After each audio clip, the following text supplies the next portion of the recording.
एकनाथ शिंदेमुळेच राज्यामध्ये 2024ला महायुतीची सत्ता आली असं जाहीर वक्तव्य शिवसेनेच्या रवींद्र धंगेकर आणि शहाजी बापू यांनी केलं आहे।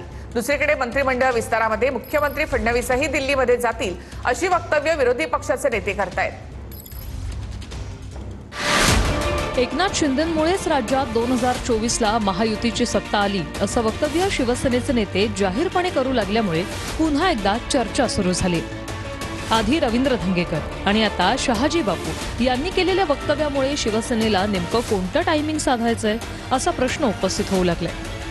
केंद्रात एकीकडे मंत्रिमंडळ विस्ताराचे वारे वाहू लागल्याची चर्चा आहे। याच महिन्यात मंत्रिमंडळ विस्तार होईल अशी शक्यता व्यक्त केली जाते। मंत्रिमंडळ विस्तारात मुख्यमंत्री फडणवीसही दिल्लीत जातील अशी वक्तव्य विरोधी पक्षाचे नेते करतात। दिल्लीत जाण्याच्या या दाव्यांची मुख्यमंत्री फडणवीस स्वतः खिल्ली उडवत आहेत। तरीही गेल्या काही दिवसात फडणवीस शिंदेंच्या दिल्लीच्या फेऱ्या वाढलेल्या आहेत। उपमुख्यमंत्री शिंदे तर गेल्या आठवड्यात तब्बल 2 वेळा दिल्लीला गेले होते। गेल्याच आठवड्यात ठाकरेंच्या शिवसेनेतून फुटलेल्या 6 खासदारांनी मोदींची भेट घेतली। त्यानंतर स्वतः शिंदे मोदींच्या भेटीला गेले। तेव्हा मोदी आणि शिंदेंमध्ये तब्बल तासभर चर्चा झाली। या सर्व घडामोडी घडत असताना शिवसेनेचे नेते मात्र शिंदेंमुळेच राज्यात महायुतीची सत्ता आल्याचा उल्लेख करतात।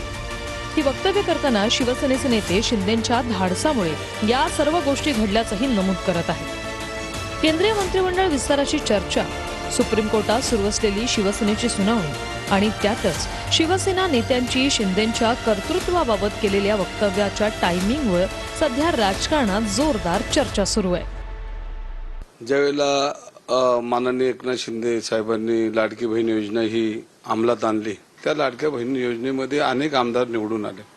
त्यामध्ये आपण बघितलं असेल तर महाराष्ट्राची सत्ताच आली एकनाथ शिंदे साहेबांमुळे, आणि त्यामुळे हे जे बसलेत ही सगळी एकनाथ शिंदेंनी घेतलेल्या निर्णयामुळेच ही सरकार माननीय एकनाथ शिंदेंच्या धाडसी निर्णयामुळे झालेलं आहे। जर शिंदे साहेबांनी काही खासदारांची निवडणूक झाल्यानंतर गतिमानता राजकारणाला दिली नसती, आज महाराष्ट्रात महायुतीची सत्ता आपल्याला दिसली नसती। अत्यंत वेगात शिंदे साहेब कामाला लागल्या। लाडकी बहीण युवा, लाडका युवा, अनेक असे खान खान खान खान खान प्रोग्राम इतिहासात कधी घडलं नाही असं महायुतीचं यश या नेतृत्वात घडलं।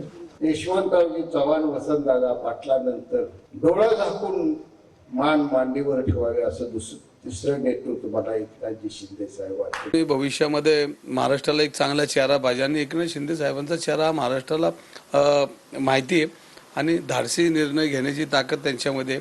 त्याच्यामुळं सगळ्यांनाच वाटतं की एकनाथ शिंदे साहेब परत एकदा मुख्यमंत्री झाले पाहिजे। बळीराजासाठी हे नेता नक्की सकारात्मक विचार करणारा, धाडसी निर्णय घेणारा आहे।